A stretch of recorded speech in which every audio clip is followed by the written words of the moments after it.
여러분 제가 학교 다닐 때 그랬어요. 선생님들 중에 참 사람 마음을 가지고 힘들게 하는 그런 괜히 좀 깊은 갈등과 고민에 빠지게 만드는 그런 선생님들이 있다는 거예요. 뭔 얘기냐?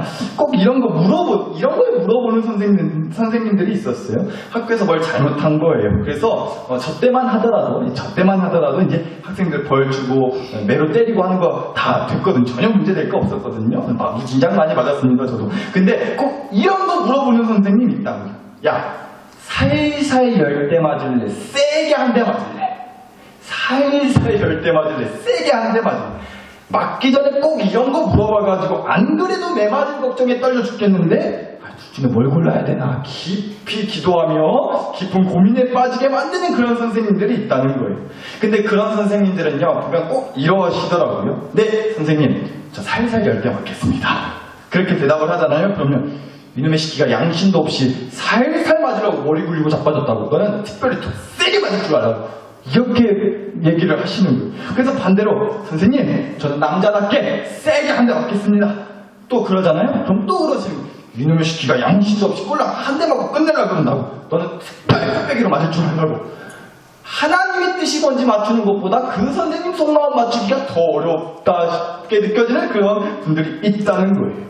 근데 여러분 사실 실은 이런 거지 않을까 싶어요. 선생님은 여튼간에 학생이 잘못을 했으니까 여하튼 매를 들 수밖에 없다는 거예요. 근데 학생은 어때요? 어떻게든 매를 맞고 싶지 않으니까 머리를 굴리게 되는 거죠. 살살 열 대 맞는 게 덜 아플까? 세게 한 대 맞고 후딱 끝내는 게 덜 아플까? 하여튼 이제 학생 입장에서 매 맞기 싫으니까 그렇게 머리를 굴리게 된다고. 근데 한번 보세요. 둘 중에 사실 뭐를 고르든지 가네요. 결국 피할 수 없는 건 뭐예요? 정해져 있는 건 뭐죠? 여하튼 매를 맞기는 맞아야 한다는 거예요. 살살 열 대를 맞든 세게 한 대를 맞든 여하튼 선생님이 매를 들기로 결정을 했고 그래서 학생은 여하튼 매를 맞기는 맞아야 한다는 거죠. 둘 중에 어떤 걸 선택하냐에 따라서 조금은 살살 맞거나 아니면 후딱 맞고 세게 후딱 맞고 끝낼 수 있을지는 몰라도 그렇다고 한 대도 안 맞고 전혀 맞지 않고 넘어가는 건 선택에 없다는 겁니다. 여러분 우리가 고난주간 중에 있어요. 그래서 이 고난주간이 되면 전국에 있는 모든 교회에서 모든 목사님들이 다 예수님, 십자가, 고난, 구원 다 이런 얘기를 해요. 그래서 저도 오늘 그 얘기를 할 거예요. 미리 그래서 드리는 거예요. 뭔가 색다르고 신선한 얘기 없어요. 고난주간이면 매번 듣던 그 얘기 할 거라는 얘기예요. 그냥 드라마 봤다고 또 재방송 본다고 생각하시고 들으시면 좋을 것 같아요. 근데 여러분 제가 좀 전에 매 맞는 얘기 했잖아요. 근데 우리 예수님한테도 매를 아예 안 맞는, 매를 아예 맞지 않는 그런 선택은 없었다는 거예요. 심지어 예수님한테는요, 살살 열 대 맞을래, 세게 한 대 맞을래 라고 하는 선택도 할 수 없었어요. 그냥 선택권 없이 아주 잔인하게, 아주 끔찍하게, 아주 처참하게 셀 수 없이 맞아라. 아니, 죽어라. 이게 이미 정해져 있었다는 거예요, 예수님한테는. 왜요? 선생님이 매를 들기로 결정한 이상 학생은 매를 맞을 수밖에 없었던 것처럼요. 하나님이 예수님한테 매를 드시고 십자가에 매달아서 죽이기로 결정하셨기 때문에 예수님은 선택권이 없었다는 거예요. 자, 그러니까 여러분 우리가 고난주간을 보내면서 이 한 가지 분명한 진리이자 사실을 좀 기억했으면 싶다는 겁니다. 한번 좀 따라서 해주시면 감사하겠어요. 초장부터 아예 그냥 오늘 설교의 결론, 핵심을 말씀드리고 시작할게요. 한번 따라서 해주세요. 고난은 다시요. 고난은 피할 수가 없다. 고난은 피할 수가 있다 없다? 없다. 고난은 피할 수가 없다. 여러분 예수님도 피하지 못한 고난이었어요. 예수님도 피하지 못한 고난을 우리가 어떻게 피할 수 있겠냐는 거예요. 예수님도 어떻게든 피할 수만 있다면 피해보려고 하셨죠. 아버지여 만일 할만하시거든 이 잔을 내게서 지나가게 하옵소서. 하나님 어떻게 살살 열 대 맞는 걸로 어떻게 안 되겠어요?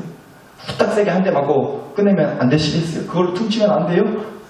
예수님도 어떻게든 피할 수만 있다면 피하고 싶으셨다는 거죠. 그러나 그럴 수가 없다는 것을 예수님은 아셨어요. 당연히 하나님이 이미 야 네가 죽어야 끝난다. 네가 죽어야 드디어 내 구원의 계획이 완성이 돼야 하나님이 이미 그렇게 선택할 수 없도록 결론을 딱 정해놓으셨다는 것을 예수님도 아셨기 때문에 그러나 나의 원대로 마시옵고 아버지의 원대로 하옵소서 이 기도하셨다는 거죠. 예수님이. 그러니까 여러분 이렇게 예수님도 고난을 피할 수가 있었다 없었다? 없었다고요. 예수님도 고난을 피하지 못했다는 겁니다. 그럼 더 얘기할 거 없는 거죠. 하나님 왜 내 인생에 이런 고난이 닥치게 하시는 거예요? 왜 우리 집에 이런 아픈 일을 겪게 하시는 거냐고요. 우리가 막 그렇게 하나님한테 승기를 내도요 하나님이 그러신다고요. 야, 내 아들 예수도 고난을 못 피했다.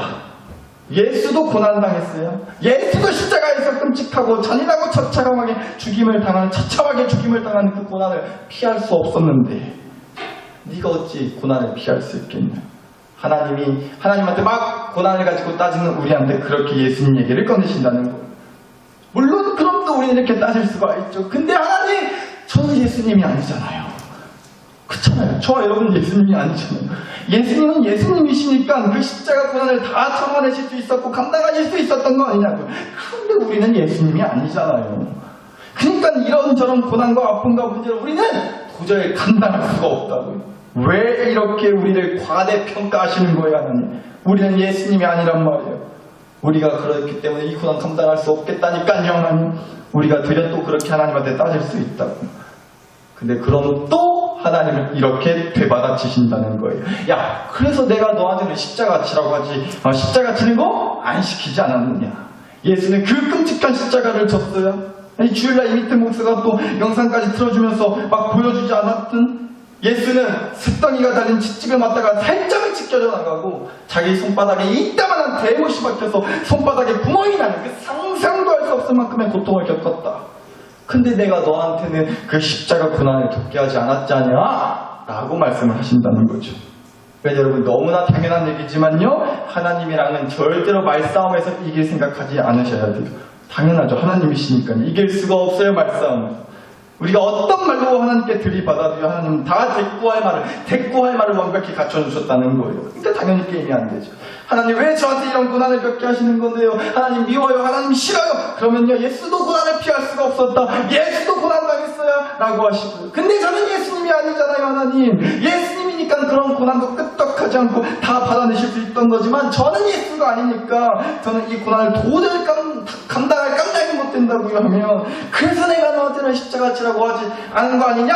십자가 지게 안 했잖아? 라고 하신단 말이죠.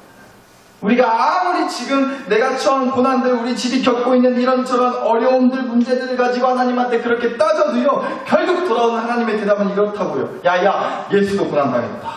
근데 네가 어떻게 고난을 피할 수 있을 거라고 생각을 하냐? 고난 당해야 돼. 고난을 피할 수는 없어요. 라는 대답뿐이라고요. 그나마 코딱지만이라도 위로가 되는 건, 위안이 되는 건, 나는 그래도 다행히 예수님이 십자가 대신 져주셔가지고 내가 다행히 예수님이 당하신 그 십자가 고난 안 당해도 된다 정도가 그나마 위로라면 위로예요. 근데 사실 그게 위로가 되지는 않죠. 어쨌든 내가 지금 당하고 있는 이 고난들이 십자가 고난 뺨칠 만큼 힘들고 괴롭다고 우리는 느끼기 때문에 그래요. 여러분 다 그런 얘기 하잖아요. 남의 떡이 어떻게 보인다고요? 더 커 보인다고 그러잖아요. 남의 떡이 더 커 보인다고. 그런데 여러분, 남의 고난도 더 커 보여요? 남의 떡이 더 커 보인다고 하는데 남이 겪는 고난도 더 커 보이냐는 겁니다. 안 그러실걸요? 남이 가지고 있는 떡은, 남의 떡은 내가 가진 떡보다 30배, 60배, 100배 더 커 보이고 맛있어 보이고 그래서 약오르고 막 부러워 죽겠잖아요. 그런데 고난은 어때요? 남들이 무슨 뭐 얼마나 대단하고 뭐 엄청난 고난을 겪었다고 떠들어대도요, 내가 겪고 있는 이 고난에 비하면 잽도 안 된다고 생각하는 게 인간이라. 저와 여러분 솔직히 그렇잖아요. 아니, 전에도 한번 말씀드렸던 것 같은데 저희 딸들이 막 까불다가 이제 자빠졌어요. 그래서 어디 부딪혀가지고 막 울고불고 난리가 난 거예요. 그러면 아빠가 돼가지고 어디 아프냐, 괜찮냐, 병원 갈까 막 걱정해주고 진심을 다해서 같이 아파해주고 그러면 좋을 텐데 제가 이런다고요. 아빠가 너 까불 때부터 알아봤다. 아빠가 까불 때부터 알아봤어. 그러니까 아빠가 조심하라 했어 안 했어? 했어 안 했어? 저희 딸들이 지금 엄청 째려보는데 아빠가 잘못했어요. 오늘 핸드폰 30분 더 시켜줄게요. 여튼 간에 우리가 그런다고. 남의 고통, 남의 눈물은 뭐 어느 정도 걱정해 주는 척하고 아팠겠다고, 참 힘들었겠다고 뭐 그렇게 좀 위로해주고 뭐 공감도 해주고 그럴 수 있는데, 뭐 아무리 얼마나 대단한 고통과 고난이 있었다 해도 그게 내가 당한 고통과 고난에 비하면 아무것도 아니라고 우리는 사실 그렇게 생각하지 않냐는 거죠. 그래서 남의 고난은 좀 시시하게 생각하는 거예요. 남의 고통에 내가 그렇게까지 고통스러워하지는 않는다. 왜요? 내가 지금 겪고 있는 고통이 훨씬 더 크다고 생각을 하기 때문에.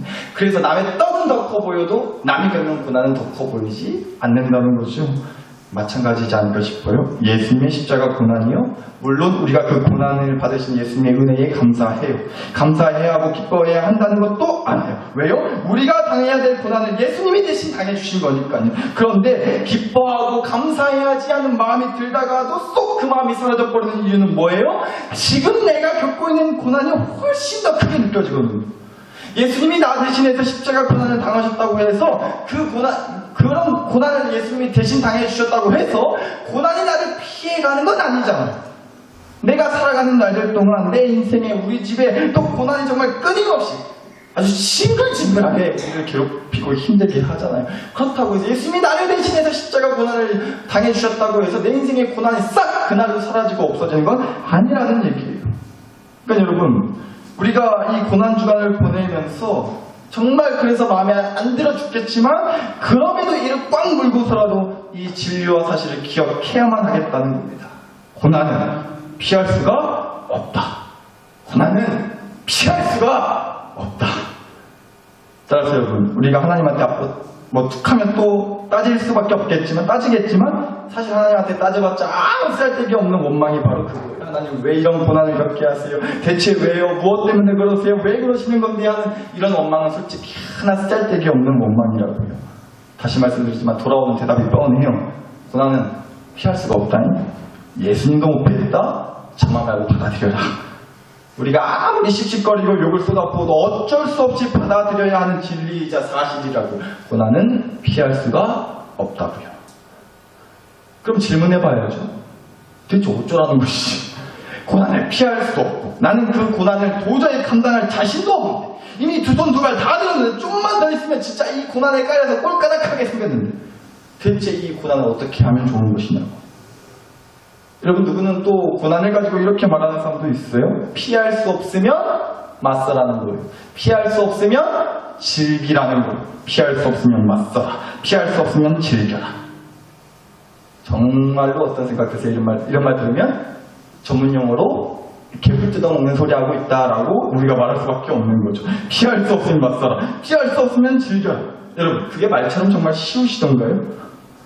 저는 지금도 정말로 진심으로 존경하고 정말로 그 존경의 마음을 담아서 너무너무 대단하시다고 박수 쳐드리고 싶은 분들이 누구냐면은 우리 연세 드신 성도님들, 나이 드신 성도님들.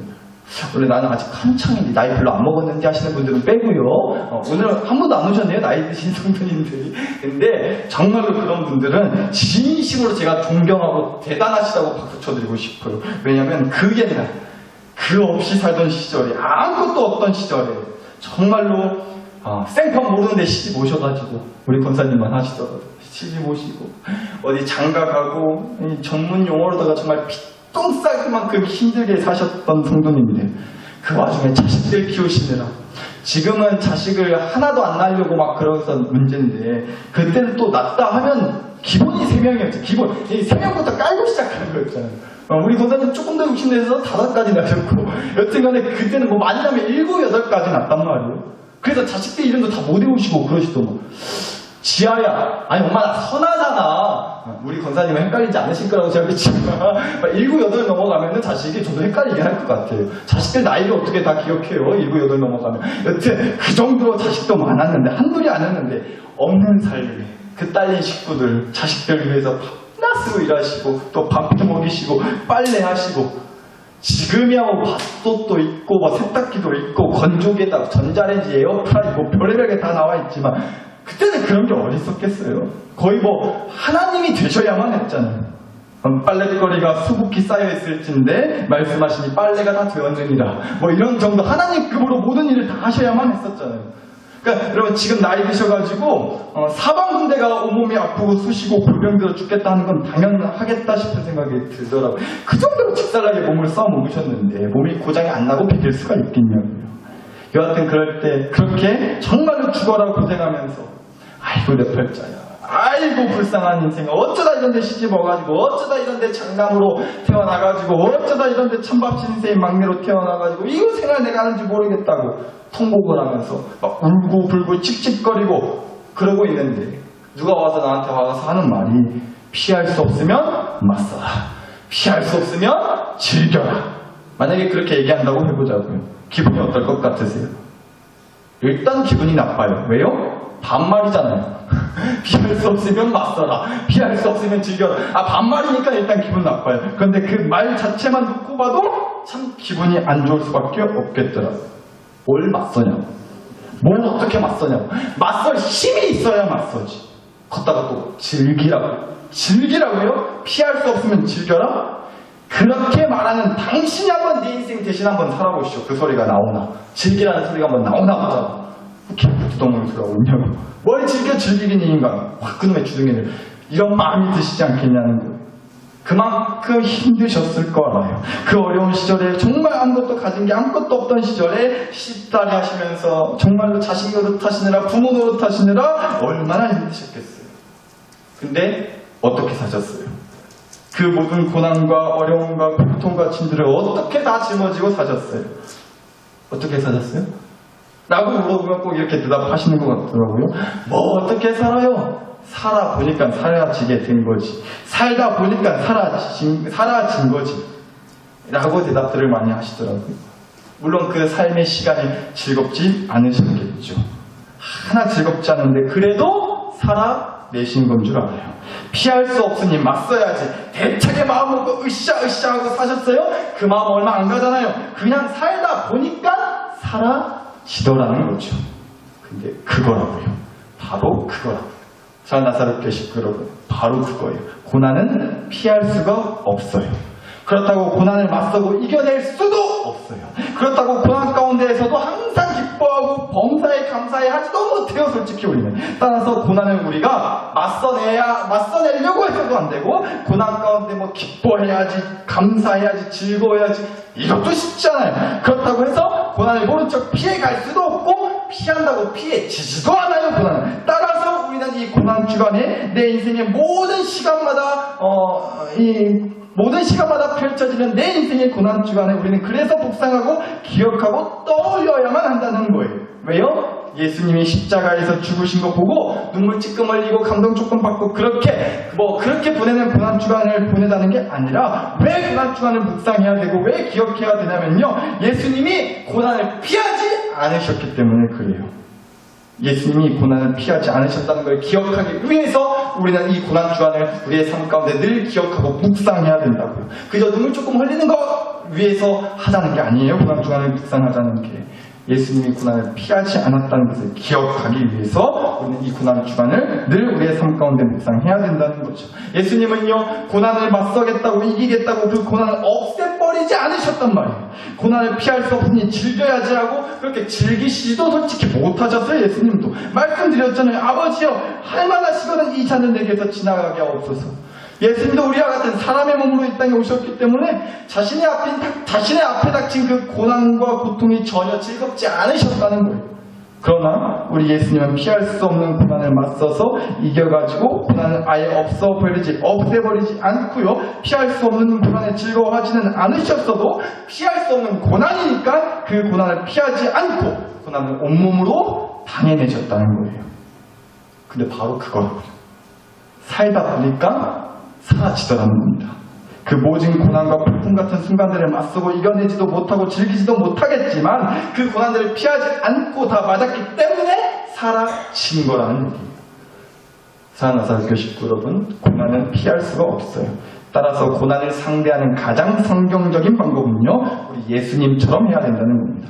고난을 피하지 않는 거예요. 고난을 피할 수 있다고 생각하지 않는 거라고요. 고난을 피할 수 있다는 소망과 기대를 갖지 말자는 얘기예요. 그저 피할 수 없는 고난이니까 피하지 말자는 얘기예요. 대신에 우리가 이 은혜를 소망해 보자는 겁니다. 여러분 오늘 주신 말씀을 다시 보시면요. 요한복음 1장 19절 29절 이튿날 요한 예수께서 자기에게 나오심을 보고 이르되 보라 세상 죄를 지고 가는 하나님의 어린 양이로다 하고 했어요. 말씀에서 예수님을 이렇게 소개했다는 거예요. 세상 죄를 지고 가는 하나님의 어린 양이로다.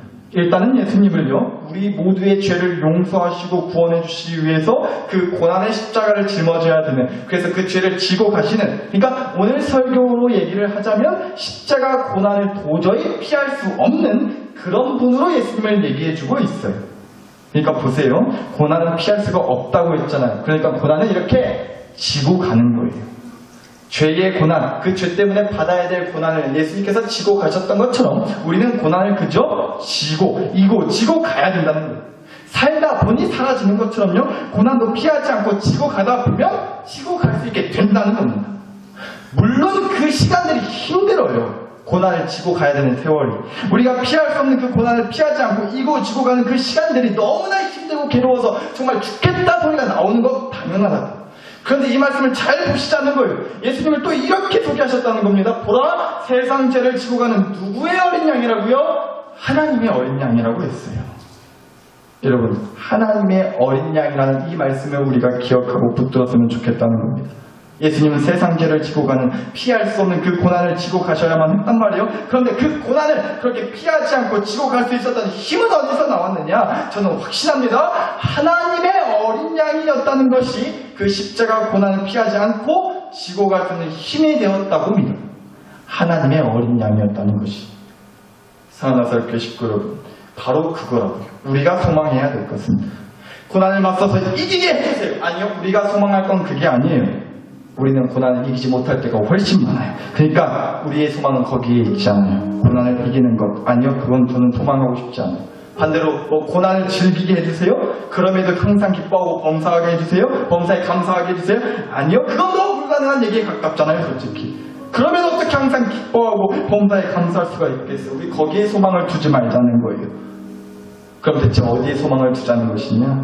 하나님, 피할 수 없는 고난인지라 이 고난을 지고 가야 되겠지만 부디 하나님의 어린 양으로서 이 고난을 지고 가게 해주세요. 그러면 지고 갈 수 있게 될 줄 믿습니다. 그러면 살아낼 수 있을 줄 믿습니다. 이것이 우리의 소망이자 기도가 되기를 간절히 바란다고요. 따라서 우리는 이 말씀을 늘 함께 기억하고 붙들어야 될 줄 믿어요. 여호와는 나의 목자시니 내게 부족함이 없으리로다. 우리는 고난을 피하지 않고 지고 가는 내 인생의 고난 주간마다 부족한 것 투성일 거예요. 고난을 맞설 수 있는 능력도 없고요. 고난을 즐길 수 있는 기쁨도, 마음의 여유도, 물질도 당연히 없어요. 그러나 부족한 어린 양은 나를 이끄시는 목자 하나님이 부족하지 않기 때문에 그 고난을 지고 갈 수가 있다는 거예요. 내가 가진 건 부족하지만 나를 이끄시는 목자 하나님이 부족하지 않기 때문에 지금 이 고난의 짐을 우리는 지고 갈 수 있을 줄 믿는다고요. 피할 수 없는 그 십자가 고난을 지고 가야 되는 예수님이라는 어린 양을 목자 되신 하나님께서 이끌고 책임져 주셨던 것처럼요, 우리 인생에 항상 있는 고난 주간마다 피할 수 없는 고난을 지고 사는 우리를 기억고 살아내게 하시는 목자 하나님이 예수님께 그러셨듯 우리 또한 책임지고 이끌어 주실 줄 믿는다고요. 여러분, 이번 금요일부터 주일까지 고창에서 벚꽃 축제 한다고 하더라고요. 그런데 고창 읍내 돌아다녀보시면 아시겠지만 벚꽃이 거의 안 폈어요. 벚꽃 축제 한다고 하는데 정작 주인공인 벚꽃이 보이지 않는다고요. 근데 요즘 전국적으로 벚꽃 축제를 많이 한다고 하는데 대부분 그렇대요. 벚꽃이 너무 안 펴가지고 벚꽃 없는 벚꽃 축제를 많이 한다고 하더라고요. 근데 한번 생각해 보자고요. 벚꽃이 피지 않았다고 해서 벚꽃이 안 폈다고 벚꽃 축제를 못하는 건 아니라는 얘기예요. 하면 돼요. 축제하면 된다고. 막 벚꽃이 아름답게 화려하게 쫙 폈으면 훨씬 더 축제가 더 좋았겠죠. 살아났겠죠. 그런데 벚꽃이 피지 않았다고 해서, 벚꽃이 없다고 해서 벚꽃 축제를 못하는 건 아니라는 얘기예요. 하면 된다는 거예요. 왜요? 실은 벚꽃 축제의 진짜 주인공은 벚꽃이 아니라 축제를 즐기러 오는 사람들이기 때문에 그래요. 사람들이 그저 그 축제를 즐기면 된다는 겁니다. 다만 물론 벚꽃이 없어서 좀 아쉬울 수는 있죠. 근데 마찬가지 같다는 생각이 들었어요. 사나사를 교식구 여러분, 내 삶에 벚꽃 같은 축복이 피어나지 않을 수도 있어요. 아니 대부분 많이 안 필 거예요. 그런 축복의 꽃이 잘 안 필 거예요. 왜요? 내 삶의 고난 주간이 늘 있거든요. 늘 내 삶은 항상 고난 주간이에요. 근데 이 고난이라는 놈은 아주 징글징글한 놈이어가지고 아주 징글징글한 꽃샘추위여가지고 내 삶이 축복꽃이 피는 거예요. 더럽게 시제 많은 꽃샘추위를 고난은 꼭 몰고 온다고요. 이 고난이라는 차가운 바람. 그래서 축복꽃이 잘 안 펴요, 내 인생이. 그런데 여러분 그렇다고 해서 우리 하나님이 우리 인생의 벚꽃 축제를 열지 못하는 건 아니시라는 얘기예요. 왜요? 하나님의 어린 양들이 주인공이지 축복의 꽃이 얼마나 폈는지가 하나님한테는 중요하지 않거든요. 그러니까요, 우리가 좀 내 바램만 지피지 않는 그 축복의 꽃을 부러워하면서 웅크려 있지만 마시고 우리 인생에 계속되는 그 고난 주간을 기어코 살아내게 하시는 그 목자 하나님께서 우리를 위해 계획하시고 준비해 놓으신 그 영원한 벚꽃 축제에 함께 할 수 있도록 한번 살아내 보시자는 겁니다. 살아내면 살아내질 줄 믿습니다. 그래서 이 시간 우리가 이 기도하기를 원하는 거예요. 이 기도하자고 했어요. 하나님, 피할 수 없는 고난인지라 이 고난을 지고 가야 되겠지만 하나님의 어린 양으로서 이 고난을 지고 가게 해주세요. 그러면 지고 갈 수 있을 줄 믿습니다. 그러면 살아낼 수 있을 줄 믿습니다. 그러면 하나님 나라의 그 영원한 벚꽃 축제에 우리가 함께 할 수 있게 될 줄 믿습니다. 이 믿음과 소망을 품고 주신 말씀과 은혜를 가지고서 시간 우리 다 함께 주여 한번 부르고 소리내어 간절히 기도 올려드리겠습니다. 주여